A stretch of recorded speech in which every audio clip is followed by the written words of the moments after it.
আমাদের সঙ্গে এই মুহূর্তে রয়েছেন ব্রিগেডিয়ার দেবাশিস দাস। অতনু, তোমার প্রশ্ন। দেবাশিস দা, প্রথমেই আপনার কাছে যেটা জানতে চাইবো সেটা হচ্ছে আপনি পুলওয়ামা অ্যাটাকের কথা জানেন এবং তারপরে আমরা দেখেছিলাম যে কাশ্মীর আস্তে আস্তে শান্ত হচ্ছে এবং সেখান থেকে তারপর ৩৭০ ধারা যখন তুলে নেওয়া হয় তখন একটা আশঙ্কা করা হয়েছিল যে সেই সময় বিভিন্ন ক্ষেত্রে জঙ্গি অ্যাটাক হতে পারে, কিন্তু তারপরেও পরিস্থিতি নিয়ন্ত্রণে ছিল এবং তারপর আজকের এই যে জঙ্গি আনার ঘটনা, এটাকে আপনি কিভাবে দেখছেন? দেখুন, অত্যন্ত সুপরিকল্পিত ভাবে এটা করা হয়েছে অতনু। কারণ দিনটা যেটা চয়েস করা হয়েছে যে ভারতে এই মুহূর্তে আমেরিকার উপরাষ্ট্রপতি ঘুরছেন, এমন একটি দিন, এবং কাশ্মীরে একটা যেটা আপনি বলছিলেন যে এখন রেকর্ড সংখ্যক টুরিস্ট এসছে গত বছর এবং এই বছরও, এবং বহু মানুষ করে খাচ্ছে।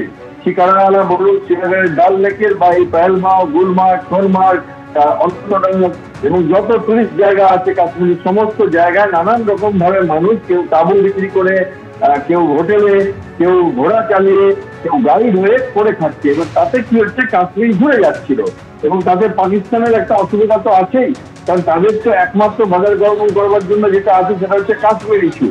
এবার সেখানে যদি সাধারণ মানুষ কাশ্মীর থেকে ঘুরে যায় তাদের অসুবিধা, তাই জন্য তারা কাশ্মীর থেকে চেষ্টা করছে যাতে টুরিস্ট না আসে। এবং এটা অত্যন্ত পরিকল্পিত ভাবে যেভাবে জায়গাটা চয়েস করা হয়েছে, সেটা এমন একটা জায়গা যেখানে রোড অ্যাক্সেস নেই এবং যেখানে পাশের ডিস্ট্রিক্ট যেটা কিস্তোয়াড়, যেটা আপনি যদি পূর্ব দিকে যায় ভীষণ বড় একটা রেঞ্জ আছে এবং তারপরে পাশের ডিস্ট্রিক্টে চলে যাওয়া যায়। এবং এতগুলো আপনি যেটা বললেন ক্যাজুয়ালিটি, আমার একটা সন্দেহ হচ্ছিল, আপনি আমার সেই সন্দেহটা পুরো করে দিলেন, ঠিক বলে দিলেন যে না হলে প্রধানমন্ত্রী কেন গৃহমন্ত্রী একটা বলবেন এবং গৃহমন্ত্রী আজকে রাত্রেই ছুটবেন, বড় কিছু হয়েছে। তো সেটাই দেখা গেল এবং আশা করা যাচ্ছে এটার থেকে আমাদের পাকিস্তানের সাথেও কোনো রকম ভাবে যাতে আমরা বিশ্বাস না করে বসি এবং কোনো রকম ভাবে যাতে এই কাশ্মীরের ব্যাপারে একটু আত্মতুষ্টিতে না ভুগি, কারণ এরা ঘুরে ঘুরে আসবে এই টেররিজম করতে এবং এদের ভেতরেও লোক আছে, তাদেরকে দিয়েও করাতে পারে। তবে আশার আলো দেখতে পাচ্ছি যে চিফ মিনিস্টার যিনি এখন, তিনি স্ট্রংলি এটাকে কন্ডেম করেছেন, পশুদের মতো কাজ কারবার হয়েছে বলেছেন এবং আশা রাখা যাচ্ছে যে প্রশাসন কেন্দ্রীয় এবং রাজ্য এই ব্যাপারটাকে শক্ত হাতে ধরবে। দেখুন দা, একটা জিনিস সেটা হচ্ছে আপনার নিশ্চয়ই মনে আছে যে উড়ির ঘটনার পর সার্জিক্যাল স্ট্রাইক হয়েছিল।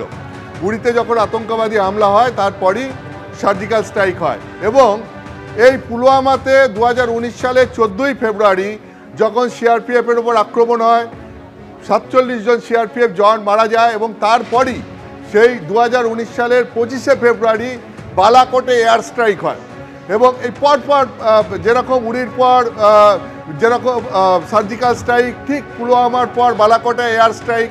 ঠিক আপনি কি মনে করছেন এর উত্তর দেওয়ার প্রয়োজন রয়েছে? যেভাবে এই অ্যাটাক হয়েছে, পুরো কাশ্মীরকে কাঁপিয়ে দিয়েছে, দেশকে কাঁপিয়ে দিয়েছে, সারা দেশের ভারতবর্ষের পর্যটকদেরকে আজকে এই ঘটনা তাদের মধ্যে আতঙ্কে তৈরি করেছে। এবং আপনাকে জানিয়ে রাখি, এই মুহূর্তে যা খবর পাওয়া যাচ্ছে সেটা হচ্ছে যে সমস্ত পর্যটক এই মুহূর্তে রয়েছেন, পুরো পেহেলগাঁওয়ের হোটেলগুলো এই মুহূর্তে পর্যটকে ভর্তি।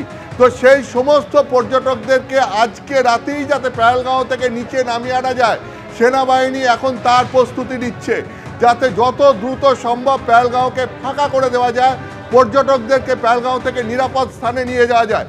স্বাভাবিকভাবেই আপনি বুঝতে পারছেন যে এই পুরো ঘটনা একটা আতঙ্ক তৈরি করছে। একই সঙ্গে যারা এই নিরাপত্তার দায়িত্বে ছিলেন কাশ্মীরের, সিআরপিএফ বলুন, আর্মি বলুন, প্রত্যেকের মনোবলেও এটা একটা ধাক্কা দিচ্ছে। তাহলে আপনি কি মনে করছেন যে এর বিরুদ্ধে তাহলে কোনো কঠোর পদক্ষেপ এরপর ভারত সরকার নিতে যাবে? এর আগের যে ইতিহাস আমরা রয়েছে, যেরকম আমি আপনাকে বলছিলাম যে উড়ির পর সার্জিক্যাল স্ট্রাইক বা পুলওয়ামার পর বালাকোটে এয়ার স্ট্রাইকের মতো, তার কোনো সম্ভাবনা দেখতে পাচ্ছেন? দেখুন, আপনার কথায় আমি কিছুটা তো সহমত বলছি যে এই যে ট্যুরিজমের উপর আঘাত আনা হলো, তবে খালি টুরিস্ট কিন্তু পেহেলগাঁওতে নেই, এখন কিন্তু টুরিস্ট গুলমার্গেও আছে, শ্রীনগরেও আছে, সারা কাশ্মীরে এখন টুরিস্ট আছে, কারণ গরমকালে এই সময় প্রচুর টুরিস্ট। এবং আপনি যদি ইউটিউবে দেখেন, ইউটিউবাররা আর কি ভরিয়ে দিয়েছে সব টুরিস্টদের ভিডিও করে করে। এবার আপনাকে আমি বলি যে আগের যে ঘটনাগুলো বললেন, ওগুলোতে কিন্তু এদের টার্গেট ছিল আর্ম ফোর্সেস এরা সেনাবাহিনী বা আদার সেনাবাহিনীকে অ্যাটাক করেছিল।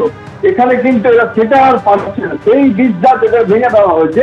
এরা এখন যেটা করছে নিরাপরাধ এবং মানে যাদের কোনো শস্ত্র নেই সেই মানুষদের সব টার্গেটকে অ্যাটাক করেছে, যেটা হচ্ছে টুরিস্টদের। এবং অফকোর্স সরকারকে জবাব দেওয়ার প্রয়োজন আছে, বাট গত কয়েক বছর ধরে তো সেই জবাবটা আমাদের দেশ দিয়ে আসছে এবং সার্জিক্যাল স্ট্রাইকের পরে। এবং এই মুহূর্তে আমি জানি না, এই মুহূর্তে যেটা প্রয়োজন যে কাশ্মীরকে এমন সিকিউরিটি দেওয়া হোক যে টুরিস্টরা তাদের ঘুরে বেড়াতে পারে নির্ভয় এবং সমস্ত জায়গা পুরো কাশ্মীরে। এবং তার সাথে পাকিস্তানের বিরুদ্ধে কঠোর পদক্ষেপ নেওয়ার প্রয়োজন আছে, সেটা সার্জিক্যাল স্ট্রাইকই হোক, ইকোনমিক্যালি হোক বা ইন্টারন্যাশনালি হোক, সেটা ভারতের সরকার ডিসাইড করলো। বাট এই মুহূর্তে আমার মনে হয় যে আমি যেটা দেখলাম আপনাদের চ্যানেল থেকেই, কোথাও একটা আমার মনে হচ্ছে সিকিউরিটি ফোর্স একটু কম ছিল। বেশ বেশ, অনেক ধন্যবাদ দেবাশিস দা।